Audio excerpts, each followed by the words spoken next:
Warringah. Thank you, Madam Deputy Speaker. I was deeply moved yesterday by the attendance of the 1980 Moscow Olympic team in the chamber.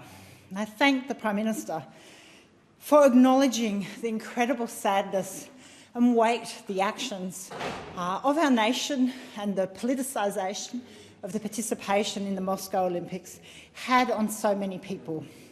Those that went, those that didn't go, but those who were also prevented from going. The lead up to the Moscow Olympics was one of the most difficult periods for the Australian athletes. The Soviet Union's invasion of Afghanistan disrupted their moment of pride, turning a celebration of athletic competition to a battleground of political tension. Intense pressure from the Australian government, sporting administrators and so many commentators pushing for a boycott of the Games. Australian Olympic Committee voted narrowly to attend. Many sport federations and individual athletes were pressured into withdrawing, sacrificing dreams and years of dedication. Grateful to have the opportunity, others who went were met with incredible treatment by the Australian people and were never celebrated in the way they should have. To be selected on an Olympic team is such an incredible opportunity dream. It's a culmination of so many years of training and sacrifice. And to have that dream and ambition tarred and marred by so many others, externals, who have no real comprehension of what it's taken to get to that point is incredibly frustrating and sad. And I think it's a moment in Australian history that we need to learn from and make sure we don't repeat. I'm really grateful to have the opportunity to speak now, but also yesterday to speak to some of the members of that team who were so wrongly put in the crossfire of politics. The intense public pressure not to compete continues to hurt many of those athletes. There were tears yesterday when people told me of their experience, both going but also not getting the opportunity to go. So I want to acknowledge that devastation for those athletes, what they experience and continue to experience. And I hope with yesterday's moment there was finally a moment to celebrate that entire team, those that went and those that didn't go.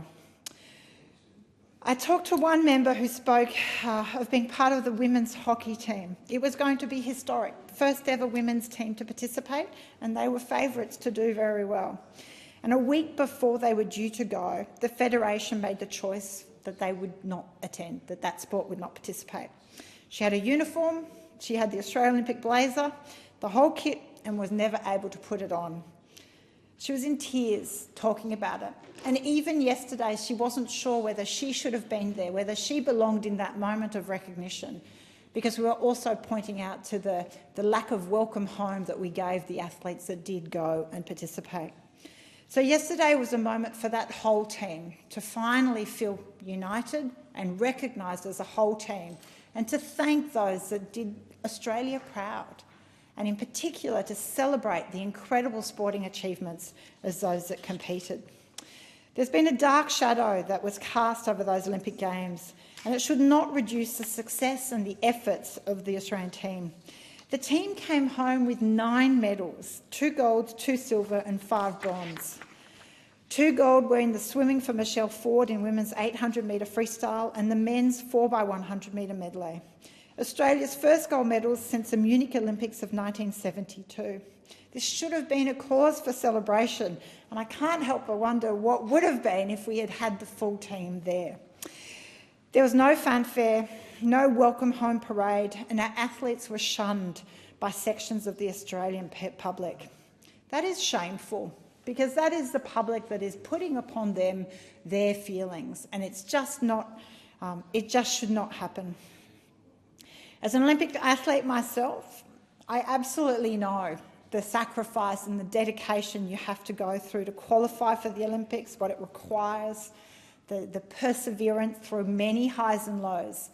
the media, and we tend to celebrate the highs, right? When it works, when everything goes well, we see that, and the Australian public recognises it. But there are many other dark times, hard times, where you really have to be resilient and to continue to push through. There is immense pressure and dedication to go into, to continue, and all too often on very young people. I had the opportunity to participate in my first Olympics when I was only 17 years of age. And the pressure and the momentousness of that occasion, when I look back on it now at a higher age, I do think back to just how extraordinary it is to be so young and to have such an opportunity. And then when I try and imagine the pressure that was put on those young athletes of that 1980 team, it is just unimaginable, the distress, the pressure, their families, their friends and everyone around them. They should have been celebrated. All should have been celebrated. In the early 20th century, the father of modern Olympic Games, Pierre de Coubertin, wrote that the competition ought to be free from political interference. That purpose is also reflected in the 1958 Olympic Charter. I know that can be difficult at times, especially where nations and human rights are being ignored, and there are calls to try and use the audience of an Olympic Games to highlight that. But we have to think of the Olympic Games as highlighting it for good. It is a platform, an arena where we want to celebrate the best of humanity and all that is possible. It's about where we emphasise unity, neutrality, celebration of athletic excellence beyond borders and ideologies. And there has been a lot of positive diplomacy and participation in the Olympics. Sport has a really strong power to unite us all, to lift us and to reflect the very best of who we are and who we can be. Politicians should not grandstand or stand in the way of athletes pursuing their dreams. I would argue they have very little idea of just what it takes to get there. A couple of us do. Prominent examples of the power of sport to unite and not divide us. Just at the last Olympics, during the Paris Games, the refugee Olympic team made up an independent Olympic participation because they can't compete for their own country. It's so incredibly compelling to see that team compete without the kind of resources and support that national teams get. Athletes compete independently, unable to represent their home countries due to conflict or displacement. But that visibility for that refugee team is incredibly important. And at the Paris 2024 Olympics, Cindy Ngamba, I won't do justice to her name, a refugee from Cameroon, won the refugee team's very first medal, a bronze in the women's middleweight boxing. Now that is historic and important. So we must continue to acknowledge the pain caused when politics interfere with sport. Athletes were let down when their moment of pride and achievement came in 1980, and it was overshadowed by political decisions. We must ensure that never again athletes are asked to sacrifice their dreams for political purposes. So I thank the Prime Minister for yesterday recognising and the Australian Olympic Committee for their efforts in bringing together the 1980 Olympic team and celebrating those athletes in the way that they deserve.